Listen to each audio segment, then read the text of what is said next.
And today's topic is a very interesting one. So it's about how to cultivate happiness in our life.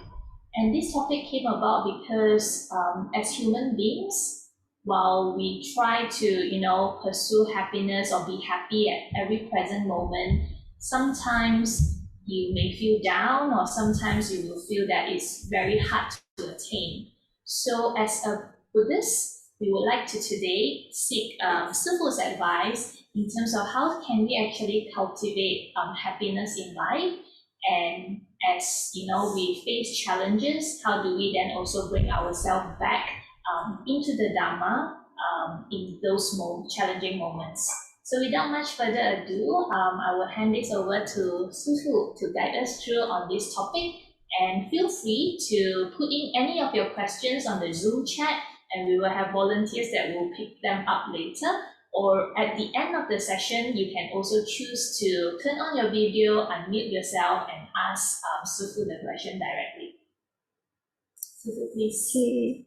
Thank you, Amy. Once again, good morning, everybody. Thank you for inviting me to share this Saturday morning with you, and also welcome to Friendly Deer Park. So this is a hybrid version. So we have here Amy, Zheng Ting Ting, you see them in different corner of Friendly Deer Park. It looks like they are at different place, but actually we are all under one same roof. Yeah. Okay, so today's topic is about cultivating happiness. I think we all want happiness, but yet happiness do not just come naturally. We have to put in our effort. And so Amy was saying, asking Sifu, right? Sifu asked the sutta, right? Which has been spoken by the Buddha, right? So basically today I'm relying pretty much on this Mangala Sutta, right? Which is to me is a very good guideline on how to go about seeking happiness. As I say, a lot of people seek happiness, but if we do not approach it in the correct way, we might end up having more sufferings than happiness, right? So we have just passed Chinese New Year, and then like when Chinese New Year, we all ask for blessing, right? We got the and then 拜提公 and go here and 拜太岁 and then all sorts of things, yeah. So I think that but from the Buddhist perspective, right? We do not only rely on an external beings to give us the blessings, to give us the happiness. More importantly, we do it through wisdom to really understand what causes all this unhappiness, what causes all these sufferings and unhappiness, and how do we approach it in a wise way, right? So the best thing is to rely on the Buddha, right? What the Buddha has for us, he is a fully enlightened being, full of wisdom, right? So what he says, he sets the guidelines for us. So in this Mangala Sutta, basically it is a conversation between the Deva and the Buddha, right? If we pray to Qigong, right? Pray to the Deva, but the Deva also seek the advice from the Buddha, right? So in this Mangala Sutta, it was a time, right, near to the daybreak, about 3-4 a.m., right? So the Deva was asking the Buddha, say, okay, many people were seeking about happiness. So how do we go about achieving it? And then what do you mean by what is the highest blessing, right? So basically this is what the whole sutta is all about. And before we go into this sutta, let's just take a look at this word happiness. Okay, so what do we mean by happiness? Okay, so if you translate the English word happiness to Mandarin, it's 快乐, right? But from the Buddhist perspective, if you read the Chinese Sutta, Chinese Sutta don't use 快乐, they use what? 安乐, which means in the process of seeking so-called happiness, this happiness that the Buddhists approach, the Buddhists look for, is a type of happiness that gives you peace. Right? There's peace, there's harmony within you, and there is a sense of lightness. You feel ease within, you feel light within. Right? So it is a very different type of mundane happiness where you go out and have drinks, go out for shopping, go out for food. Right? So the Chinese would say 无杂染. That means it is pure, right? Not polluted. So then, and later when you look into the Mangala Suttas, and if we approach that way, you notice that there's sort of happiness that you achieve, right? Will really give you that sense of peace within. You feel at ease. You feel harmonized within yourself with others.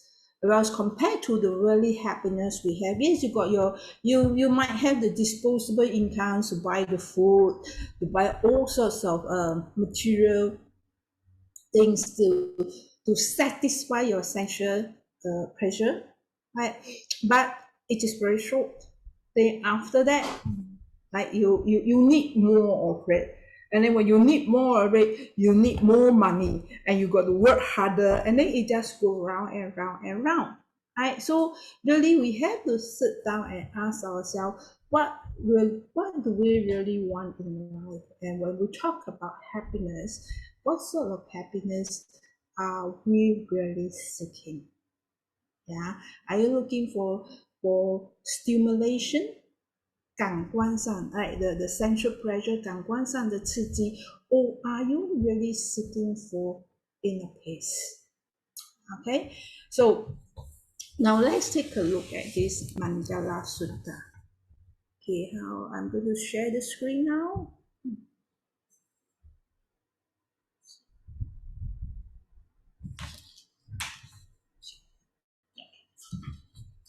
Okay, right. So I will just straight go into this. Okay, here. So say many devas and human beings give thought to protection, desire well-being, right? Then tell them the highest protection, right? So most people will go to the temple to ask for blessing, to ask for protection, so that you have the happiness that you want, right? But in this Mangala Sutta, right, it says the highest blessing, the highest protection is what? First, it says in terms of your friendship and relationship. Okay, what sort of friends do you associate with? Right here it says that not consulting with fools, consulting with the wise, and paying homage to those worthy of homage. This is the highest blessing, right? So ask yourself, right, what sort of friends do you have? And then what sort of friends do you associate with? And that does affect our happiness. Imagine yourself, associate with a group of fools, taking suffering as happiness, taking happiness as suffering, right? I do come across Buddhists who says that, oh, don't take the precepts. You cannot do this, you cannot do that, that sort of thing. Whereas when you really understood the precept, it's supposed to be soothing, and the precept is supposed to prevent you from doing bad karma, right? And then helps you in cultivating virtues, right? So be very careful with what sorts of friends you have. And some friends we have around us, all right, they tend to think in a very negative way, and then they tend to talk in a very negative way, right? And then there are certain groups of friends when you come together, they start to gossip. right? Talk bad about this person, about that person. So imagine what happened to your karma, your speech karma, when you associate with this group of friends who starts gossiping and starts lamenting and start talking in a very negative way.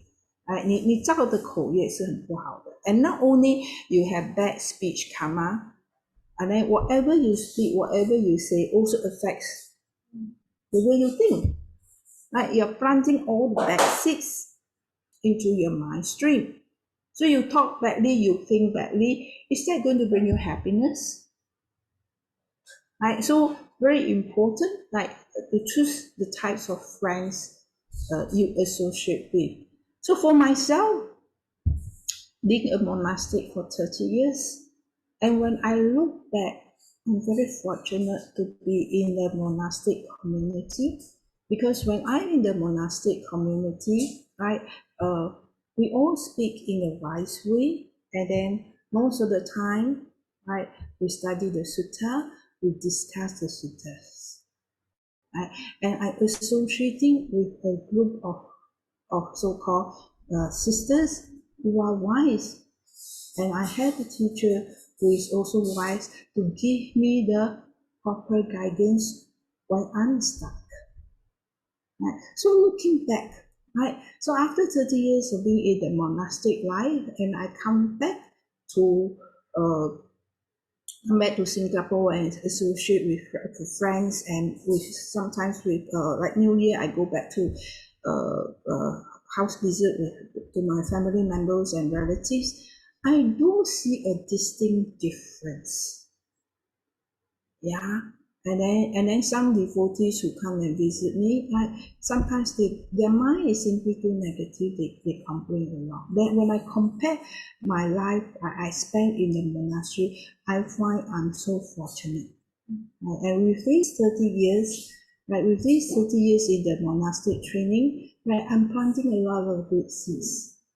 Right. So for you as a lay, right, so associate with the wise. So it's very important for you to visit the venerables, right? And then if you have any issue, check with the venerables. Right? And it's also very important to associate with venerables who really studies the sutras and who really practice. Right? So when we talk about the Sangha, I'm referring to those who really walk the path and not just the form shaving the head, right, and putting on the robes. Yeah.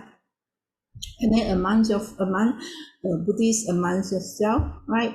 What do you discuss when you come together and show lives? Okay, yeah, and that is important, right? So based on what the Mangala Suttas here, right, we want to associate with the wise. Wise, when we talk, right, or every we talk, we cultivate good karma, and this good seeds is going to leave an imprint in our mind stream, right? And then it's going to bring us happiness in this present life, and also bring us happiness in our future life. Right? So having a platform like this, although we don't meet physically, we meet in this virtual platform. You see, the things that we discuss here are all very healthy, right? And then if we have fellowship, like sometimes SBNU fellowship, they do charitable work. Again, we spend our time wisely. Okay, so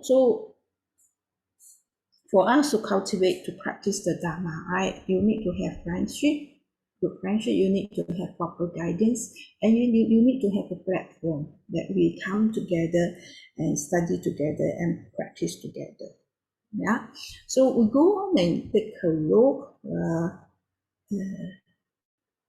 Sorry, Amy, I want to go back to the sutta. Go back to the sutta. Resume share. Oh, okay. All right. Okay, next we take a look here. He says that we live in a civilized land, having made merit in the past, directing oneself rightly. This is the highest protection, right? So having a good karma, right, is very, very important, right? So we must have cultivated good karma, that we are born in this land. I think for people who are born in Singapore and Malaysia, especially Singapore, we really have very good karma. I mean, look at the pandemic that is affecting the world. Singapore, comparatively, we are very, very fortunate, right? And then in this land, we can practice the Buddha Dharma. Imagine you are born in Taliban. No way you can practice the Buddha Dharma, right? So we have very good karma. And then, but that is in the past. But then in this present lifetime, right, how we preserve this good karma and then how we use this good karma to enhance us so that we can practice. And then if we do take rebirth again, we still continue to have this good karma. Not only good, become better, right, until we reach enlightenment. Right? So it's very important for us to cultivate the good karma. Next, it says that broad knowledge, skills, well-mastered discipline, well-spoken words, this is the highest protection, right? So in Singapore, whether you're in Singapore or where I mean, as a human being, it's very important for us to have skills and knowledge, right? And then with these skills and knowledge, right, you earn a decent living, right livelihood, right? So like for monastic, especially the modern monastics now, really I have to equip myself with many skills. Right now I need to how to use the Zoom to teach. Yeah. And I need to know how to access to the internet and then share materials and then store them in Google Drive, all this. Right. It becomes essential, right, apart from my Dharma knowledge. Right. And then in the past, it's very easy. I just know my Mahayanist training. And then now in Singapore, our Buddhist arena is so multicultural. I need to know a little bit of the Theravada teachings. I also need to learn a little bit about the Tibetan teachings, right? So there are people who visit the Tibetan centers and learn the Tibetan teachings and come and ask me, likewise, those who practice Theravada, they will come and ask me. So I need not only to understand the Mahayanist teaching, but also understand the Theravada teachings and the Tibetan teachings. So coming back to you as lay, right? So and we know that with the 5G coming on, right, everything is changing so fast. So really, we need to upgrade ourselves, right, to equip ourselves with different types of skills and knowledge to earn a living, all right? And then not only that, we need to master in discipline, okay? So for a person to be successful, the self-discipline part is important, right? For to become a athlete, Olympic athlete, imagine how much time they have to put into the training. Yeah, so in your own profession, right, if you want to excel, you want to be successful in your profession, you need to equip with different types of skills to enhance your profession. And then in order to do that, you have to discipline yourself. There are things that we do not like to do, okay? But you just simply have to do it. Right? The self-discipline part is very important, right? As a human being, including myself as a monastic, right? The problem with human being is 不该做的都很喜欢做，该做的都不要去做。I'm a normal human being. I'm like you, right? I know what is it like. We tend to be lazy, right? But the thing is, we just simply need to discipline ourselves, right? And tell ourselves, this is the thing that we have to do. Although I do not like it, but it is needed. I just have to go and do it and put my emotions aside and do the right thing. Right? So what is the right thing to do? Again, we come back to the Buddha Dharma. Okay, using the precepts as a guide. Then he said, well-spoken word, right? So when somebody discipline us to do things that we do not like to do, we don't feel good. And once we do not feel good, what happened to our speech? Right. So again, the speech here is very, very important. Right. So if you tend to speak in a harsh way, or you don't speak truthfully, that's going to affect your relationship. Right. And that's going to affect your happiness. That's going to affect your karma. Right. So those 身口意嘛, right, the mind, the body, and the speech, we have to cultivate it. Right? Speak the right thing at the right time, and then the tone. Okay, and then think positively so that whatever comes out through your mouth is positive. Right? So the 修口业, right, the speech karma is very important, because ask yourself, in 24 hours a day, how much time you spend in speaking, communicating. So not only we speak verbally, but that also include in your social media, how you speak in your social medias, right? What sort of words you use. Right? So if you are a person who speak rightfully, right, and if you are a person who are able to speak in a very calm and wise way, right, definitely you will have more people around you. Imagine you are a person who is always complaining, lamenting, right? 鬼看到你都跑啊，对不对？So speak. So we have to cultivate ourselves, discipline ourselves, right? Change our mind, right? And then, as I said, whatever you have here, it comes out here. So if you are able to speak in the positive way, definitely your relationship, the friendship, the relationship, be it with your family, with your friends, in your workplace, it will be a healthier one. Right? So guard your speech. Okay. Next is talking about our responsibility. Right, the Mangala Sutras, right? So what is the highest blessing? It's going to make you happy. Responsibility, right? So he says that you support your parents, then you assist your wife and children, right? With gender equality now, right? Not only wife, you also assist your husband and your children, right? And then he says that, and then consistency in one's work, this is the highest protection, right? So if we are able to support our parents, right, definitely you feel happier, don't you? Like if you have money and you don't support your parents, and you use the money to buy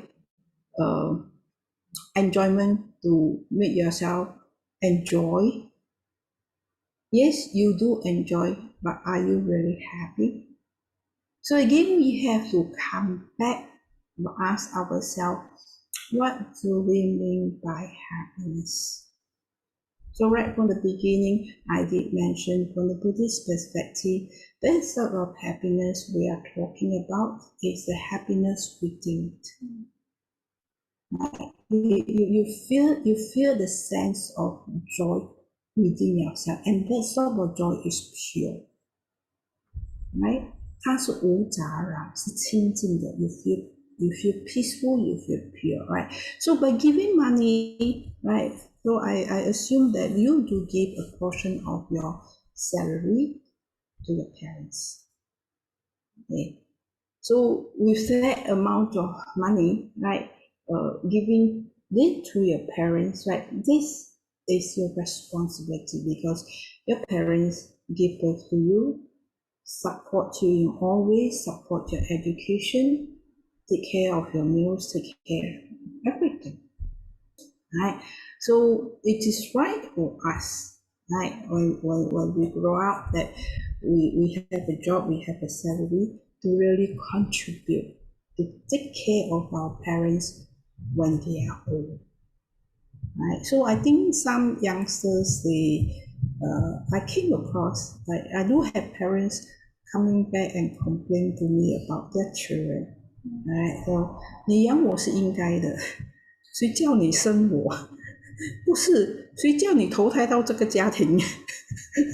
Right? So it's very different, right? So not being too self-centered and thinking about me, but rather you should expand your horizon, thinking about others, my parents, my family, right? So being able to take care of your parents, right? It is a type of blessing, being able to take care of your husband or your wife or your children. So when you're a responsible person, again, definitely you feel much happier as compared to a person who are being irresponsible. Okay, so next we discuss about giving. Living in gratitude, assistance to one's relative, deeds that are blameless. This is the highest protection, right? So again, you notice we talk about being blameless. That means whatever you do is right, is pure, it is blameless. So here, if you are able to take care of others, take care helping your friends, right? So the Chinese say 施者比受者有福, right? If you are able to give, the one who give definitely feel happier than the one who is receiving. Okay, and research has also shown that, right? They find that people who do charitable work, people who go and take care about others, they tend to feel happier, they have better self-esteem, right? And it enhances their well-being, and they live longer and happier. Right? So this is also in line with the Buddhist teaching about love and compassion. Right? We spend a part of our so-called wealth, a portion of our time, taking care of others. Right, so in the old community, in the old Asia Chinese community, we always say what? 有钱出钱，有力出力. Right, so you care, you share in whichever way you can. Right, not necessarily it must be money. Right, so I think in the Singapore context, we are so materialistic that when we talk about share, when we talk about doing charity, it is always attached with money. Not necessarily. Right? You can serve your time, you can give your time, and then you can give your skills, right? You got computer skills, you got whatever skills that people need. Just do it for others. Right? And then that will make you a better being. And then internally, definitely, you will feel much happier. Okay, so doing charity. And then we do it with what? With morality. Right? Ethically, we do it in an ethical way. So here it says that the Chinese here, the Chinese translation here, there's this word 正命, it means right livelihood. So when we go and earn a living, right, we do it in a rightful way, right? Not against our precepts, not cheating, but do it in a very decent and honest way. Okay. So we go on to the next session of this Mangala Sutta, right? It touches on ethics and morality. Right? It says here, avoiding abstaining from evil, refraining from intoxicants, being heedful in the qualities of the mind, this is the highest teaching. Okay, so I think when we talk about evil, so what is evil, what is good? So what do you premise on? Okay, 什么叫做善，什么叫做恶？So how you make your decision? So from the Buddhist perspective, those that's going to harm others, those that's Slow down. The sutta. okay. Okay, so avoiding or abstaining from evil, refraining from intoxicant, right? Being heedful of the qualities of the mind. This is the highest teaching. Okay, so this portion touches on the morality. Okay, so being moral again, how do you decide what is the right thing to do, what is not the right thing to do?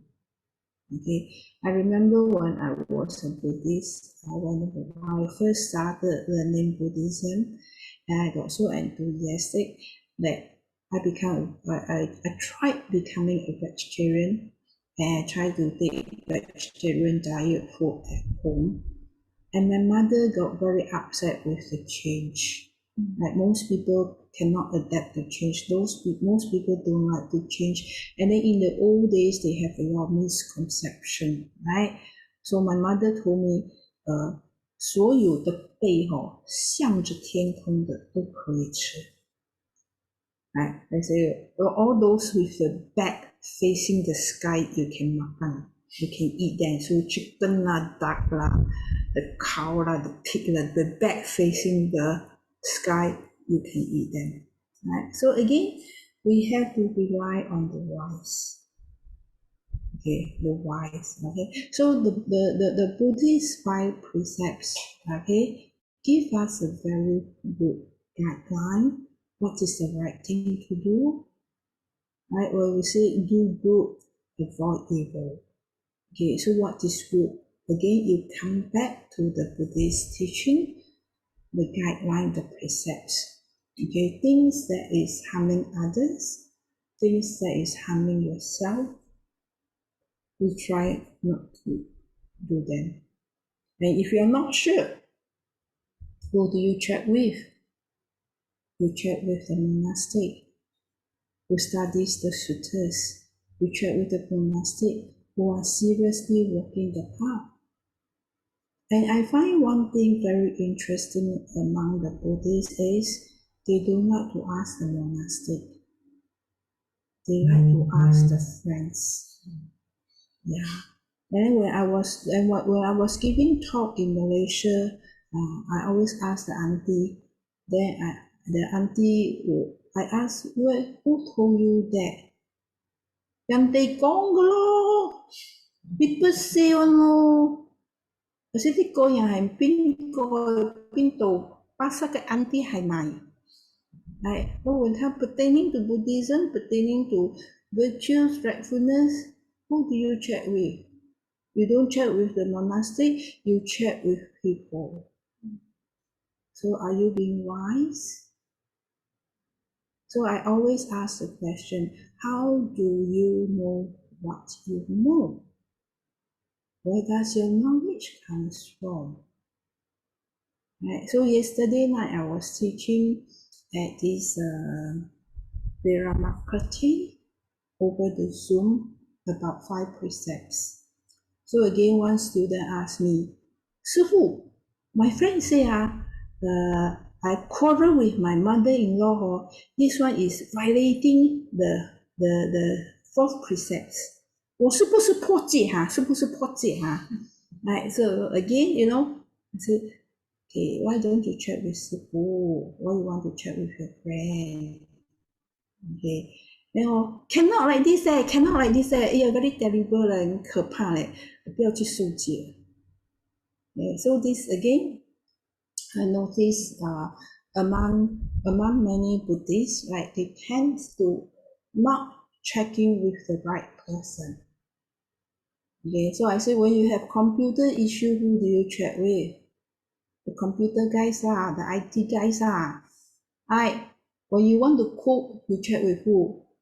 Check with those who know how to cook the aunties the chef correct? Then when it comes to Dharma, you check with who? So you must go to the right person, right? And then if you ask your friend, yes, but no, make sure that your friends really know the Dharma as well.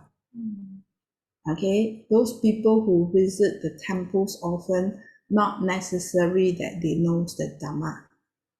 Okay, people go to the temple to the Dharma for different reasons, right? When I was in temples in Malaysia, right, there are groups of aunties who love cooking and they like to go to the temple to cook, but never do they attend Dhamma. Okay, so externally they appear, they go to temple, they know a lot. Okay, and they also like to 倚老卖老. I tell you, I go to temple many years already, cannot do this, cannot do that, right? And then there are some people who go to the temple for socializing. Right? They might feel bored at home, so where to go temple, then got people to talk to. Then there are people who likes to do a lot of charitable work, which is good, right? But if they don't come for the teaching, it's very limited. Right? So we must be wise enough. Okay, so when we talk about what is the right thing to do, what is good, what is evil, we always force back on the text. And when you interpret the text, if you're not sure, always check with the Dharma teacher.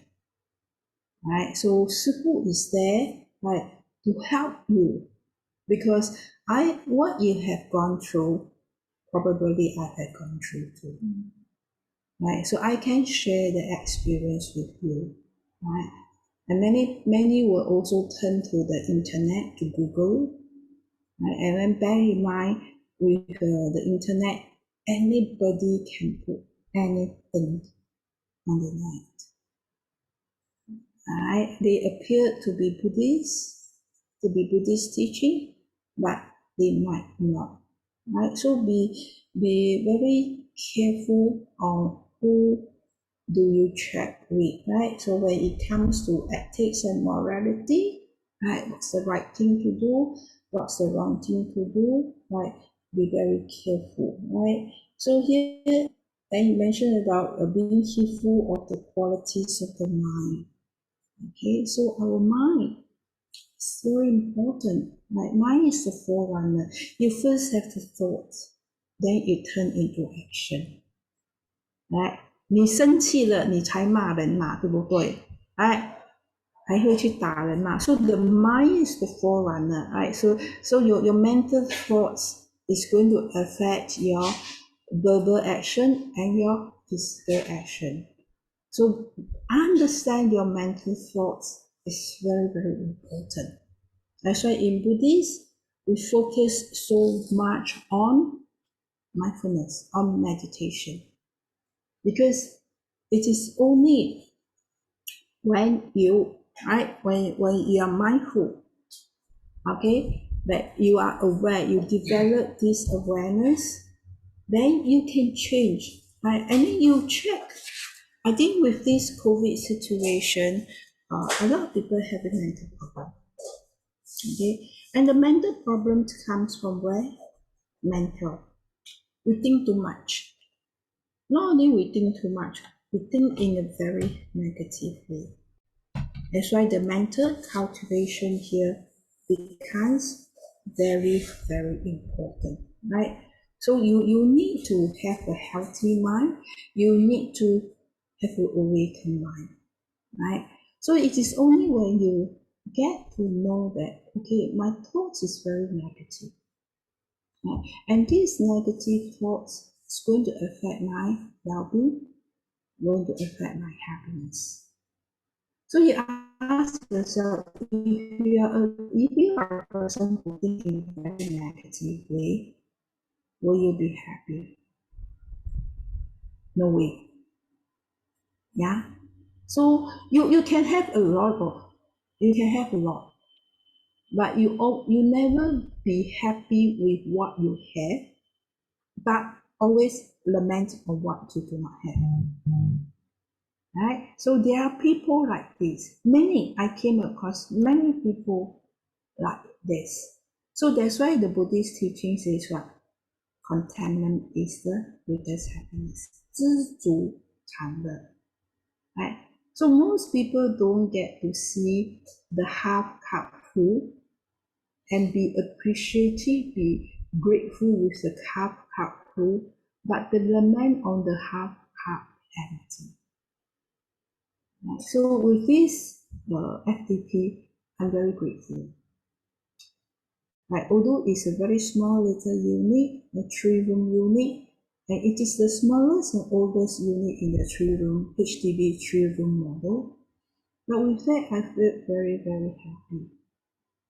I can do my teaching. I have a shelter for myself. At least when I'm tired, I have a room, I have a bed, I can lie down and rest. And with this tiny little home, I can do my Dharma teaching. I can share my Dharma knowledge with people. Right? And then with this little unit, I can do some Dharma work that I like to do. Right? Compared in the past, I do not have this unit. I'm living in somebody's house. So there are many things that I live in the house I cannot do because that house don't belongs to me. And then sometimes there are certain Dharma activities that I wanted to do, but I do not have a platform, I do not have a so-called a temple. So in the past, I need to so-called borrow a venue from somebody, and I need to be very passive that somebody invite me to go to the temple or the Dharma centers to teach. And there are certain topics or certain things that I wanted to do, but certain temples do not want to do. So it's very limiting in the past. But then now with this tiny little FTP that I have, I feel very grateful. I can do, at least I can do what I wanted to do. Not in a big scale, but I do things within my means.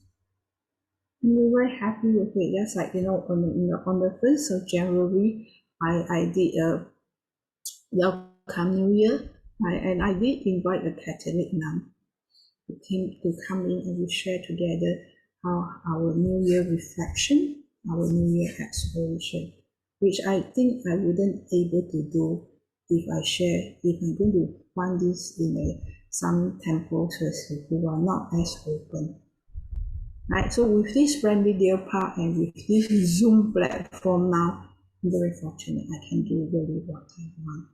Yeah, so really be our mind, right? So the training of the mind is very, very important. And we need to be very careful in developing these qualities of the mind, right? Making the mind clear of what to want, clear of the situation, and making the mind think in a very positive way and not always fall into the negative thoughts and always lamenting.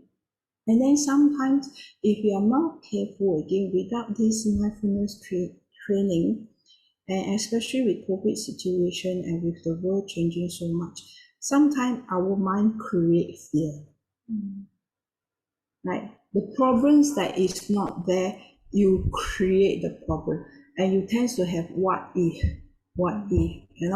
and you turn the what if equals to it is, and then it rolls on like a snowball, and you make yourself so fearful, and then you end up with what? Anxiety. And then when the anxiety intensifies, it becomes anxiety disorder. Yeah, so the mindfulness training part is very important. So you see, if you are a person who are ethical, you do the things that is right.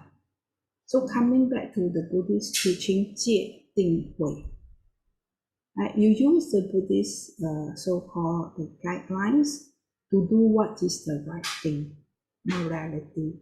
So with that morality, you have the peace of mind, right? And then with this mindfulness training, your minds get very clear, right? So those negative thoughts comes in, you know, okay, this is a negative thoughts, right? With the fearful thoughts come in, you know, okay, that is my mind create the fear. You have that awareness and you have that mental strength to turn the negative thoughts to the positive. Yeah, and then with the teaching, right?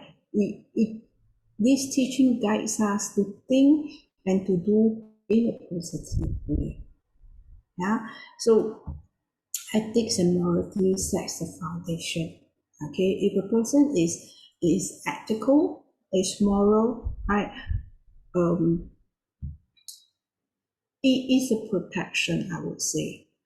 Right? If you look at the newspaper or you Google the news, what causes crime? Right? Is within these five precepts. Okay, murder, killing, our precepts of killing, right? Stealing, right? Sexual misconduct, lying, drinking. Right? So if you keep these five well, you are protected. 你不会坏到哪里去了even if you do if you 你犯错不会是严重的错误 right so this precepts is very important okay so next maybe I need you to help me respect and humanity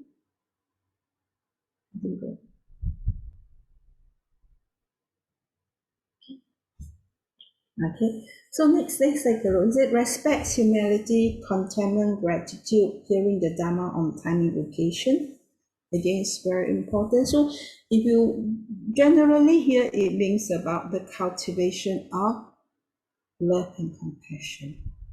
Right? Being humble, okay, being kind towards others, have this gratitude, being contented, yeah, so I did mention about being like if you are a person who are contented, you feel happier.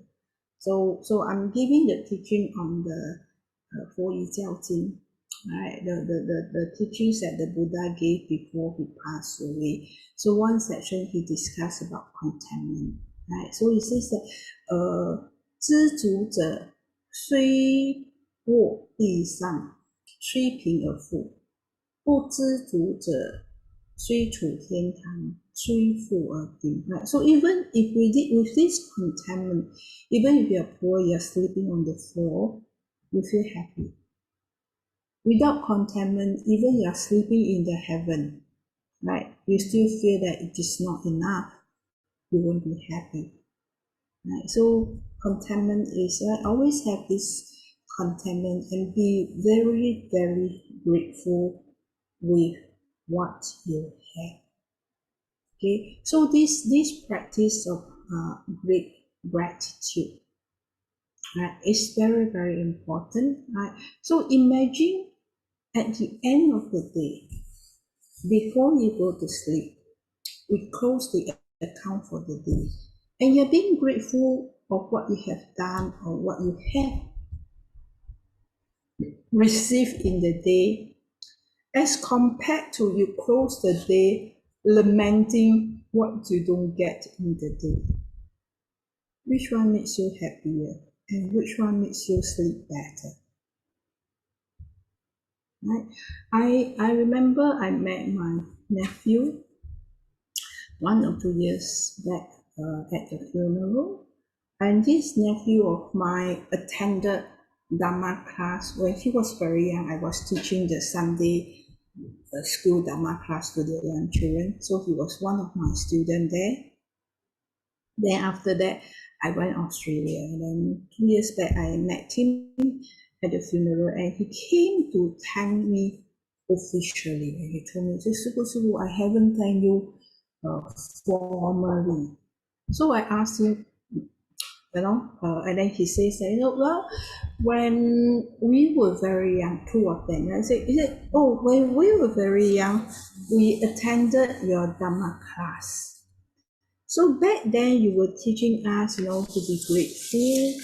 You taught us about karma. You taught us to be about these precepts. Back then we are not sure what we are going through, but we just carry on lah. But then now when we grow up and when I look back, it's very, very different. Right? I say it really helps me the way I look at things. And also it makes me happier. So, and I'm able to be grateful with what I have. So I remember back then when they were very young, I do give them homework. And one of the homework I gave them was every day they have to write down 3 items they are grateful of the day. So they get into this habit and the mind tends to think in a very positive way. So when they were young, they don't really understand, but they still do the homework. And now when they grow up, right, he himself come back and tell me that he benefits from it. Yeah. So and in fact, his brother, previous back his brother went into bankruptcy, and then I think because of the Dharma teachings, it helps him. Like he became very independent, right? Not lamenting, but really accept the situation and then work hard. Right? And then now he has his own company, right? So yeah, so coming back, being grateful, being contented, contented with what you have, being grateful, and being humble. So these are all very good qualities, very good virtues. And then if you put an effort in cultivating them, you notice that it will change the way you look at yourself. It will change the way, your perspective, how you look at the world. And definitely, it will change the quality of your life. You live better, you become happier. And life also becomes more meaningful in that way. Instead of keep achieving, and lamenting, right, which I find most Singaporeans are very good at complaining and lamenting, and that's not going to bring you anywhere. You're not going to become happier with lament. Okay, so let's carry on. Next, he mentions about patience, right? Patience, compliance, seeking contemplative, discussing the Dharma on timely occasion. This is the highest teaching, right? So, patience. Patience is also actually part of the practice of compassion. Right? If you want to help somebody, it's not easy. You need a lot of patience. If you want to change yourself to become a better person, you want to change your bad habits to become happier, you need patience. Right? We don't just change overnight. And then some habits dies hard. Some habits you just don't understand where you pick up the habits. And then there are certain habits that you could bring it from your past life. Right? So you simply need to be very, very diligent and really work hard on them and look at them. Is that going to bring me happiness? What do I really want?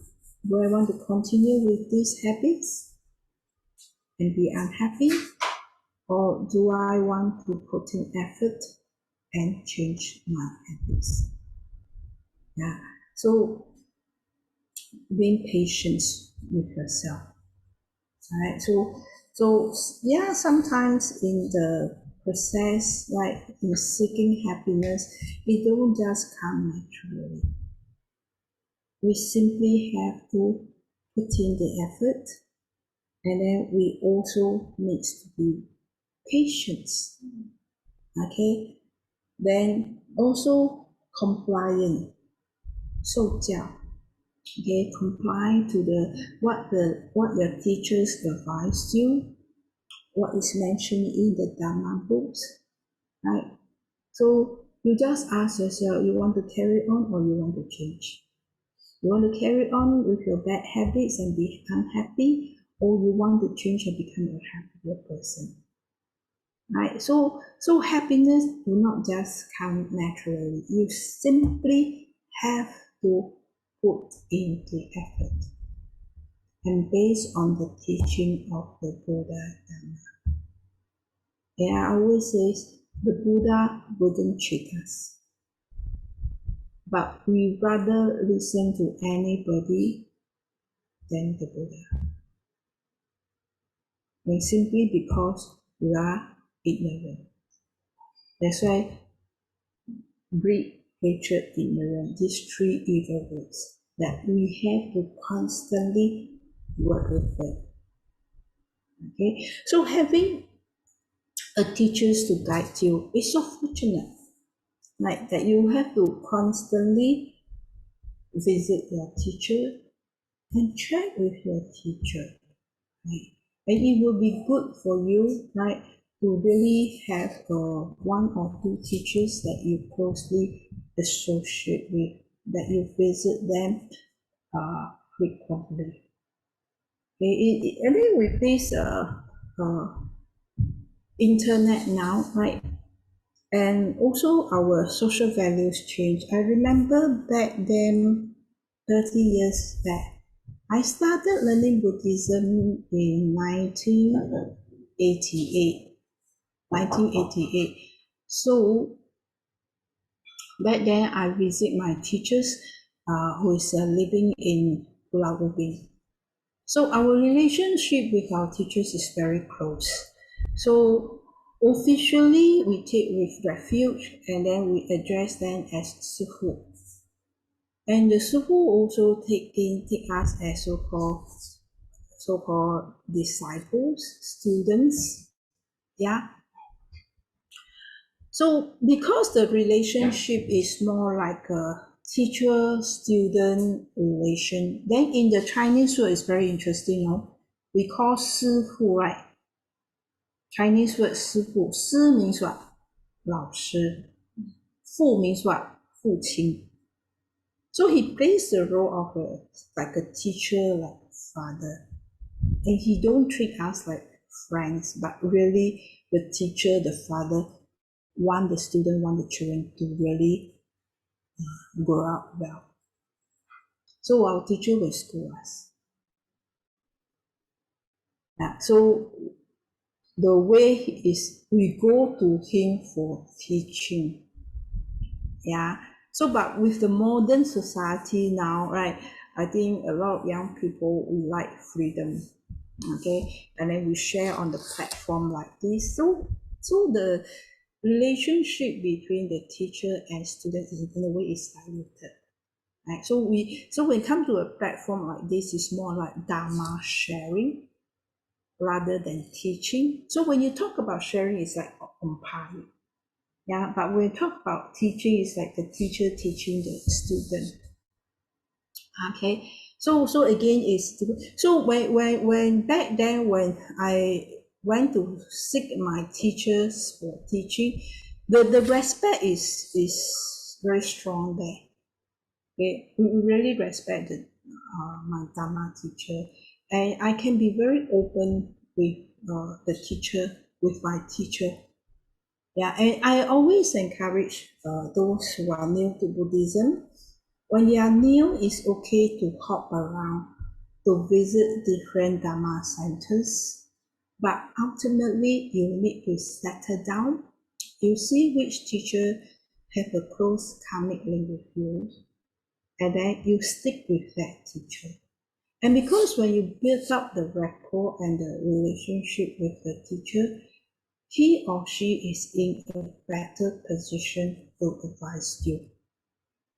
And also you feel more comfortable to tell the teachers that the problems they are facing. Because if you just hop around and we attend general Dharma talk, firstly the topic discussed is very general. Secondly, in such a platform, this general public, you might not feel comfortable to raise certain personal issues. Yeah, and also because the teacher doesn't know you well enough, the solution that he gave or the advice he gave is also very superficial. And then each and every one of us, we have our own karmic past. Just to give you one example, so when I was visiting my teachers at Pulau Ubin, back then I was in Ngee Polytechnic Buddhist Society. So a group of us, we used to visit the teacher once a week. So he took us in as his disciple, his student. So the teaching is more progressive. So at one stage, he was teaching us the meditation on impermanence to work against our attachment. So he says, okay, you visualize, pick someone that you think you are being very attached to, and you visualize that person die, pass away, and not be with you. Right? So programming our mind, right? Get our mind ready that this person is not going to be with us. Right? The teachings of impermanence. So after, and for us, because we take him as our teachers and we really follow the teaching, so very diligently every day, after leaving Pulau Ubin, we go back every day, we'll do the meditation on impermanence. So the next week we go back to him, either we report to him voluntarily or he will ask us, how's your practice, okay? So a group of us, all Ngee student, Buddhist Society, we sit there, crowd around our teachers. So one of my friends were sharing and said, oh, Sifu, I visualize my mother, I'm very attached to my mother, and I visualize my mother die, not being with me anymore. I become very fearful. Then my teacher said, good, you're on the right path, you did it correctly, yes. This is impermanence, right? So when you attach to this person, and when that person is not with you, you feel fearful. Right? So my teacher said, okay. Then for me, I sit there, I said, oh, I told my Sifu, I said, my feeling is different. I say, Sifu, I visualize you die. Then my Sifu die, I got no teacher already, lor. Then but I didn't become fearful. I know that one day, however good the teacher is, he's going to leave me. So it's very important for me to be independent to learn the teaching well, because the teacher is not going to be with me together forever. So my teacher also said, good, right. I said, so very funny. She says she meditate already, she very fearful, you say right. I meditate already, I'm not fearful, you also say right. Right, so because the teacher know us well enough, because it says that, Shin, for you, you are a person, 他说你是比较理智的一个人。I logically, I think in logic. Whereas my friend is very emotional. So when she starts meditating on on impermanence, she gets emotional. Whereas for me, I use logic, right? So that's why I'm trying to say it's very important for you to have a teacher that you know well enough that you can associate with. So when you have problems with the teaching, you can really go to your teacher and relate, and your teacher can guide you. But if you hop from one to another, very difficult. Very difficult for the teacher to know you well enough, know your character, and then how the teaching fits into you, and then how you progress from there. Yeah. So Actually, wrap up and because there are some questions. Okay, right. So yeah, so it's very important for you to go to the teachers and then have your discussions. right? The Dharma discussions there, right? So it's really 11:47, so probably I have to stop here, right? So this Mangala Sutta is a very good teaching, very good compass guideline if you really want to seek happiness. Okay, so with that, I will stop here and then leave some time for Q&A. Thank you, Sifu. And for those of you who want to, look at the Mangala Sutta, the remaining verses that Venerable has not covered, we'll send you the link so that you can also look into them. And for now, we'll open it up for Q&A, so you can either type your questions on the Zoom chat and our volunteers will share it with us, or you can also choose to unmute yourself and ask the question. Okay, so Sifu, we have our first question, so I'll read it out loud for you. So the question is, I heard recently from a friend who went to perform Tai Sui prayers. So just now Sifu talked about Chinese New Year, right? And then sometimes we go and, depends on our animal sign, we go and fight Tai Sui. And yet, my year so far is not very smooth. The question is, what is the right perspective on this Chinese practice? And is it a Buddhist practice? Okay, so Bai Tai Sui. So now when we look at our Buddhism practice in our Chinese community, okay, so for Chinese, we have a great influence of Taoism, and also we have the influence of Confucianism. Okay, so essentially for Buddhists, the Buddhist practice in the Chinese community, we have the three hybrid coming together, which is Confucianism, Taoism, and Buddhism. Okay, because our Chinese culture, we have this Taoism and Confucianism background. I think you need to on the switch, no, behind it. On the switch, because I think the computer is not taking, the battery is running low.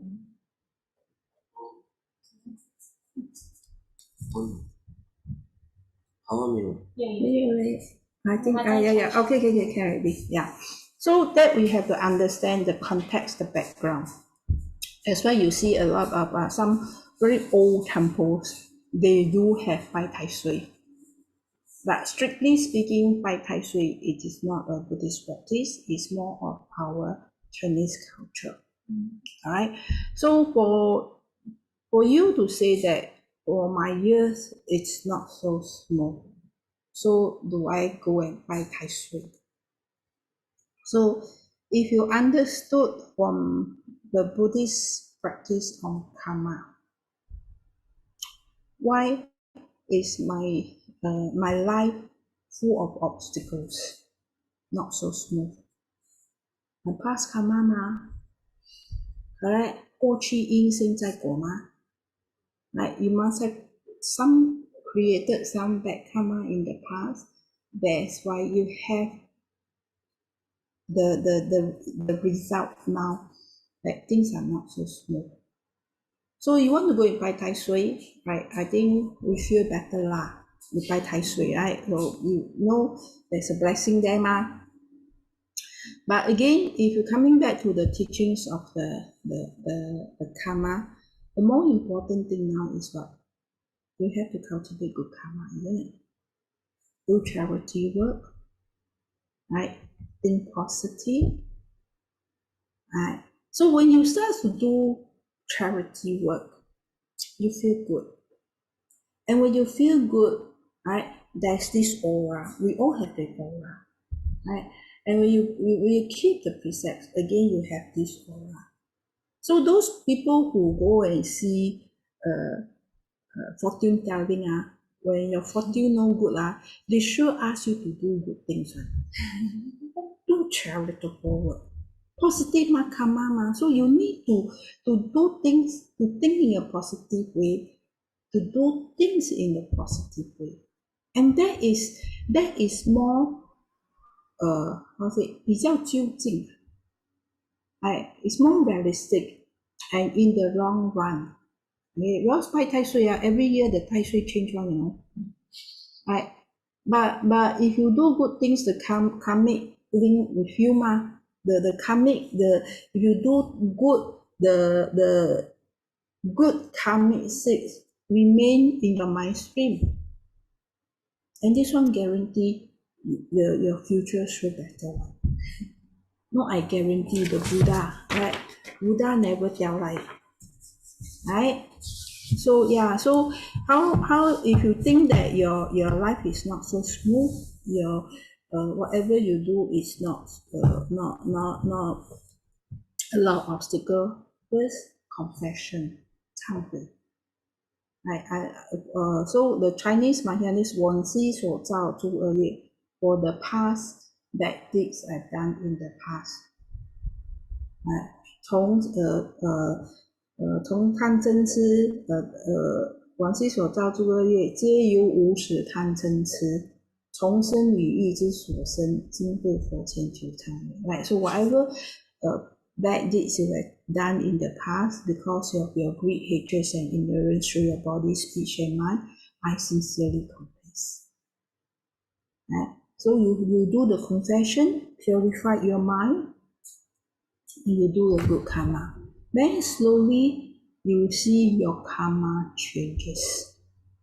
It takes time, so that's why here is we need to be patient. Right? So for me, 30 years of monastic life, and when I look back, it did make a change. The change is gradual, is very minor. You might not see it, you might not see it, but it does change. Yeah. So again, coming back, if you think that not so smooth, do more charitable work, confession. That's the best way to approach it.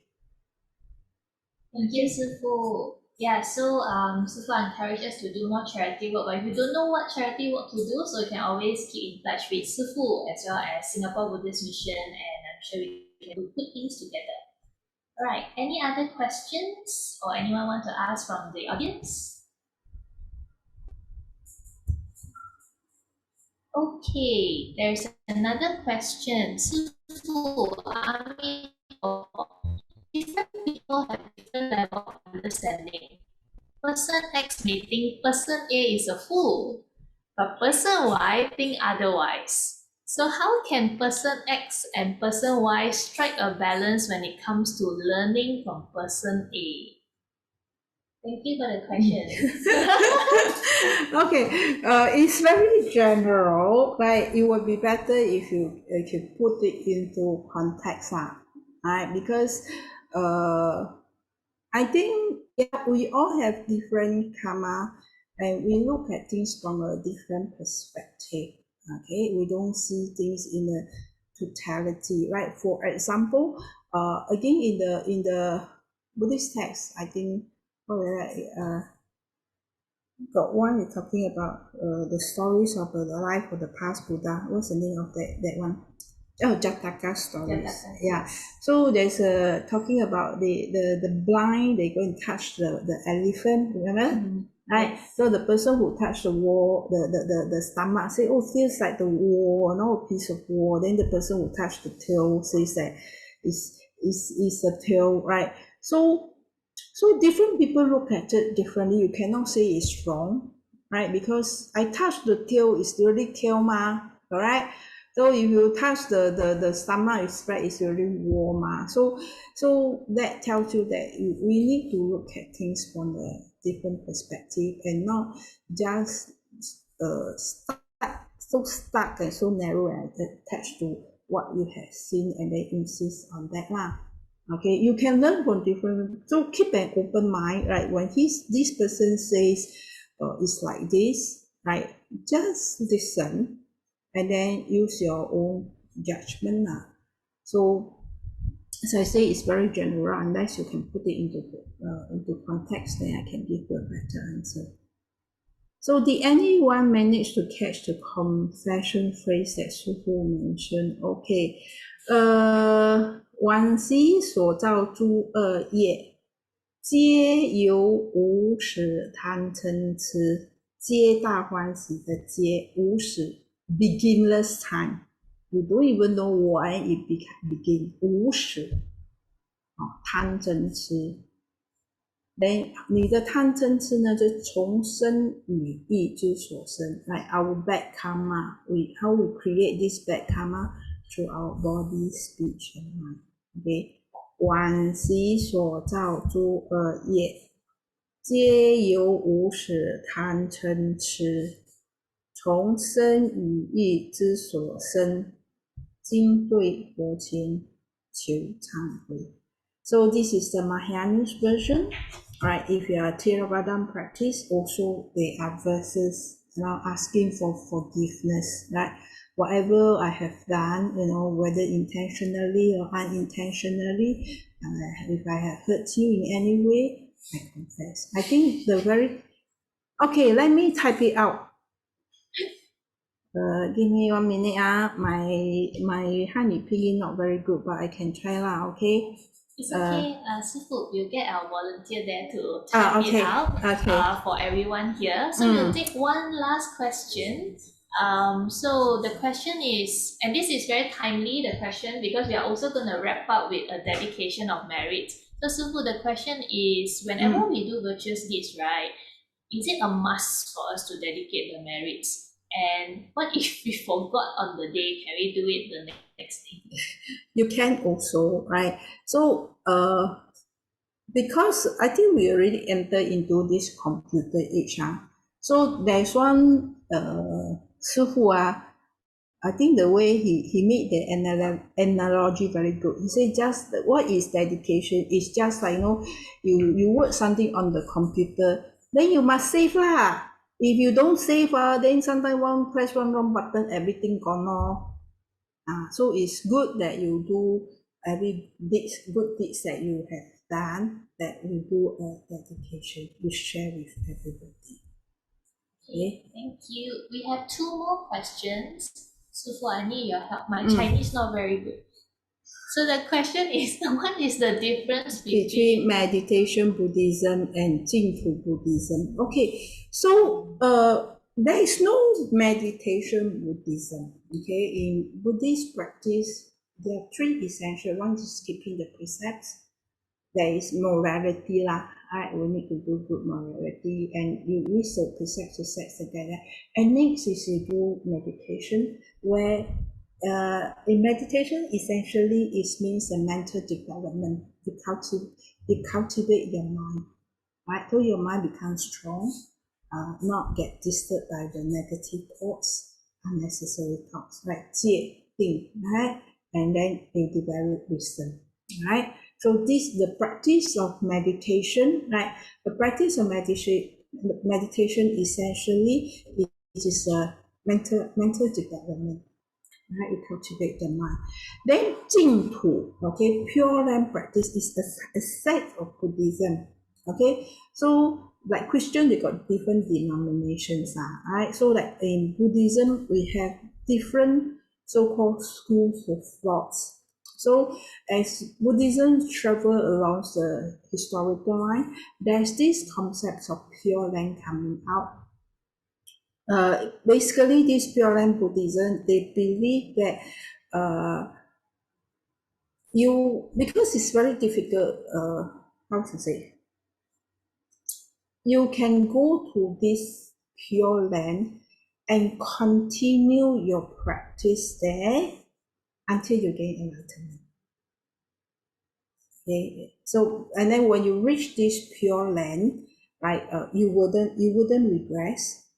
You continue to practice because the environment there is very good, because in order for you to so-called create bad karma, sometimes it's environment that causes us to create bad karma.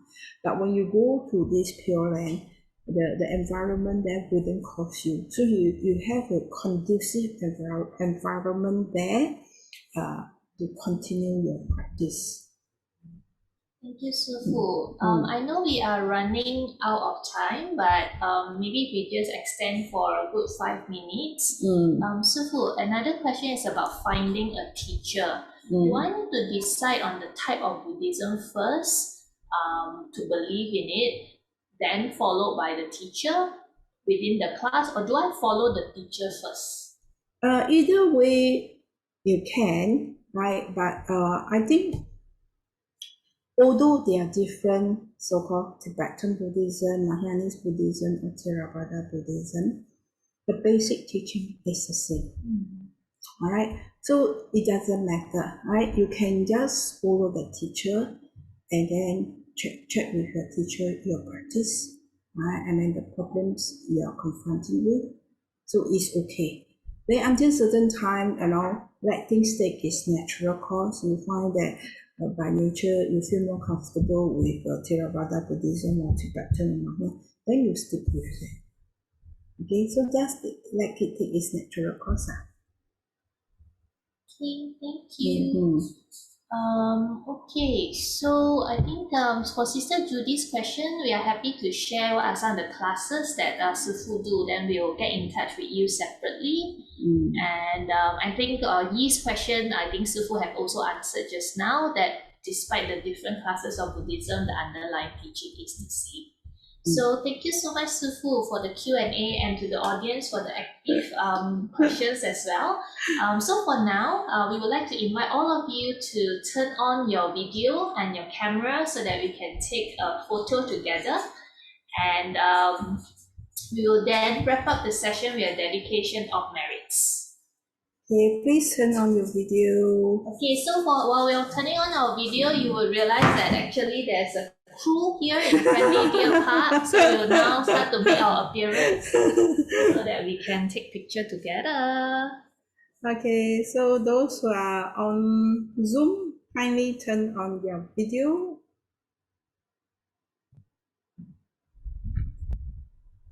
Okay, Zheng taking? Yes.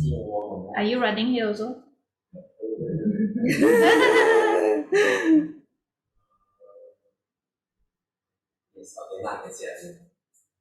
Okay, so for those of you who have not turned on your video, please join us. It'll be nice to see your face. Okay, so I'll be taking a video in about I'll count to 3 and then we'll take a video together. So do a big smile. Hold for 1 second. Video so move one. Video. So after screen, hold on. 1, 2, 3. Yeah, try that. Okay, one more. Sorry.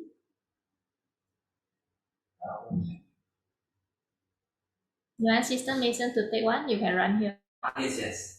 So Sister Mason, can you take also?